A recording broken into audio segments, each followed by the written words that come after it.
Parce que sinon, n'importe quel journaliste peut se procurer, par une indélicatesse, des documents qui relèvent de la sécurité nationale et les mettre sur la place publique, et ça vous menace, vous et moi.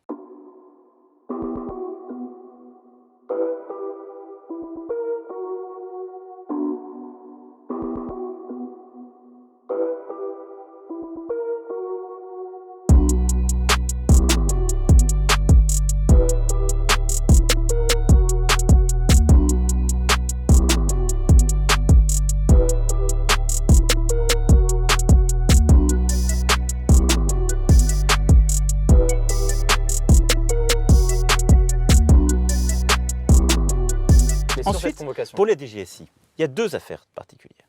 Là aussi, liberté de la presse et liberté des sources totale, mais elles doivent être composées avec la liberté des autres. Il y a une affaire des armes au Yémen où des journalistes ont révélé le contenu d'une note confidentielle des services. le média disclose notamment pour Le média disclose. Il fait son travail de journaliste. On ne lui demande pas d'où ça vient. Il y a une protection, et ce qu'on appelle la protection des sources. C'est très bien. Et on la protège, et j'y veille.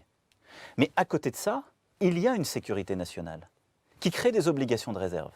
Et donc, on doit composer les deux. Il est donc légitime. Il y a une enquête qui a été ouverte sur ce sujet parce que c'est grave, parce que sinon, n'importe quel journaliste peut se procurer, par une indélicatesse, des documents qui relèvent de la sécurité nationale et les mettre sur la place publique, et ça vous menace, vous et moi. Parce que, je veux dire, à la fin des fins, quand c'est classifié en sécurité nationale, c'est qu'il y a une raison. Deuxième affaire, c'est l'affaire liée à la révélation du nom d'une personne des forces spéciales, liée à la fameuse affaire Benalla, comme on dit.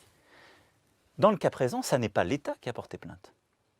Ça n'est pas l'État. La convocation de journalistes du Monde, ce n'est pas l'État qui a porté plainte. C'est cette personne qui appartient aux forces spéciales, qui donc mène une activité confidentielle et dangereuse, dont le nom a été révélé par les journalistes.